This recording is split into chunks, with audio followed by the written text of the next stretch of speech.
Most people think they know what an Amish home looks like. White walls, simple furniture, nothing surprising. But what you're about to see is nothing like the postcard version.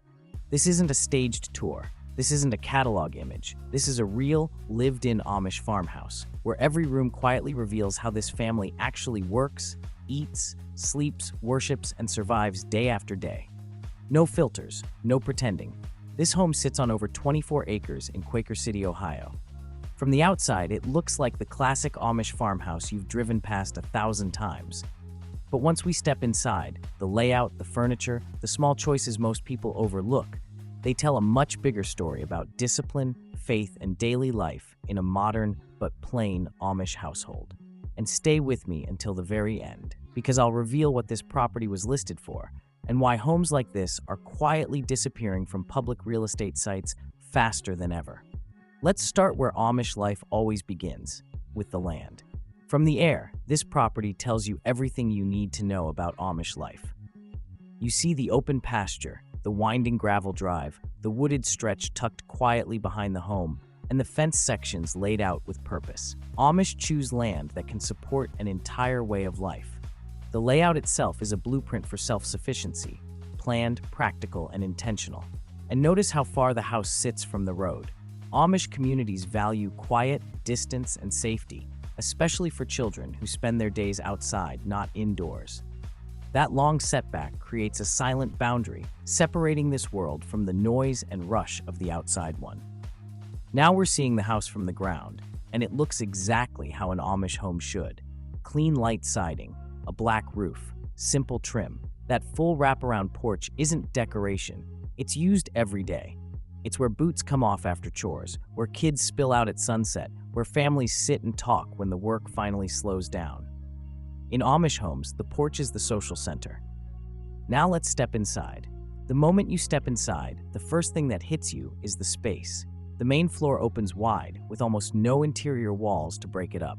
One central heat source, often a wood stove, needs to warm the entire house. But just as important, Amish life happens together. Large families don't separate into rooms, they gather. Along the wall, you'll spot a row of rocking chairs. Amish living rooms are built for conversation, reading, sewing, and long evenings spent talking. No television and no screens competing for focus. The furniture faces people, not entertainment. The wood floors tell their own story.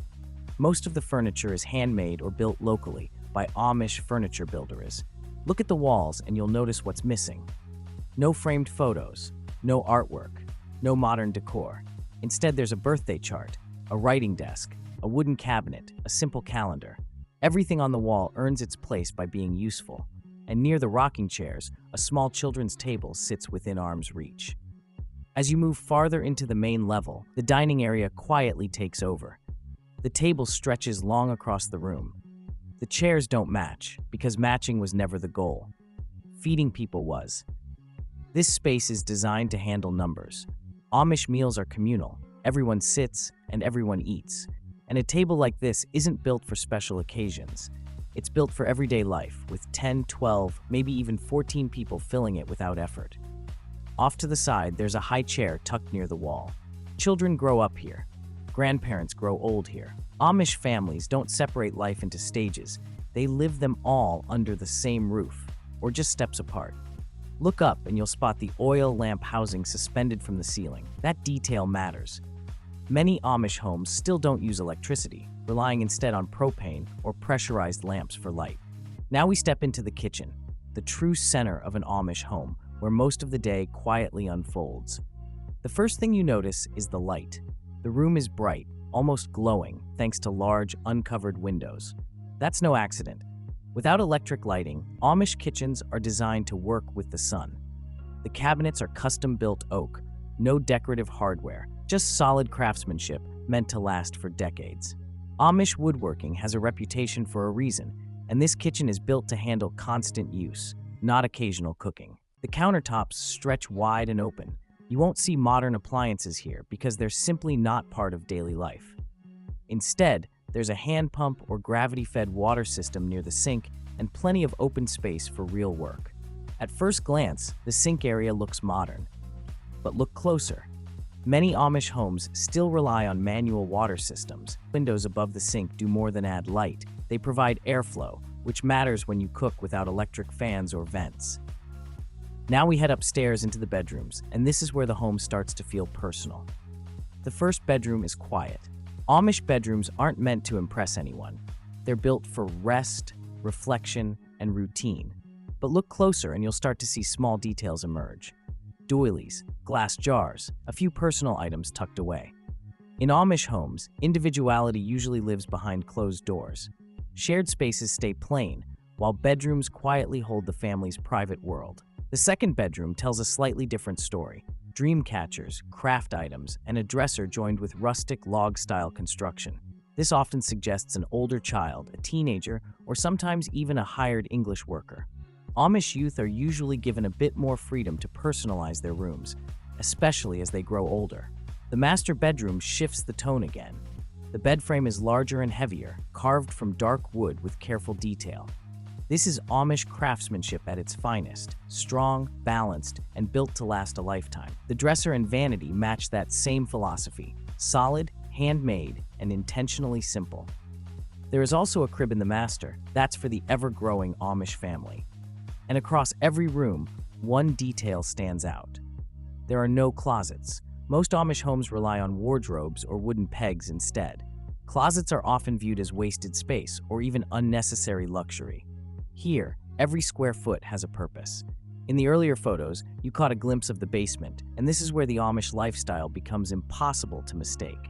The shelves are packed wall to wall with jars, tomatoes, applesauce, beans, pickles, months of food preserved one jar at a time, waiting for winter.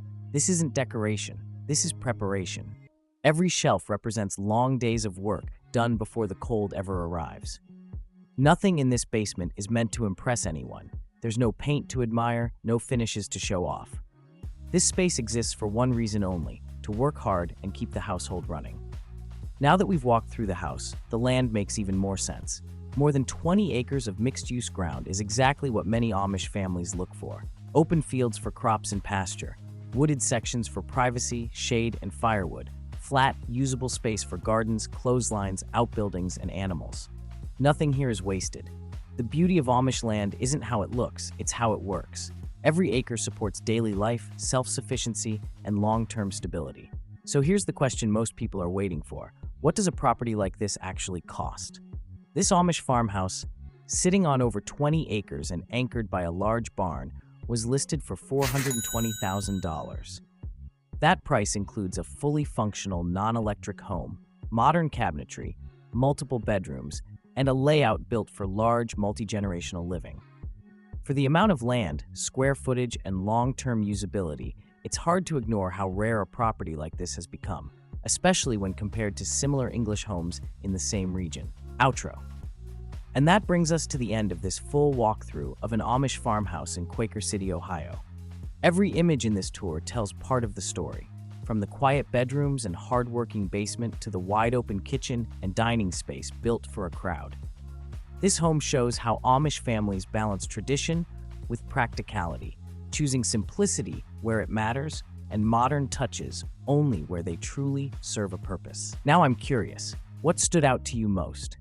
Was it the size of the home, the intentional simplicity, the mix of modern cabinetry with a non-electric lifestyle, or the massive dining area designed for daily gatherings? If you enjoyed this tour, be sure to like the video. It helps the channel more than you might think. Thanks for watching, and I'll see you in the next home tour.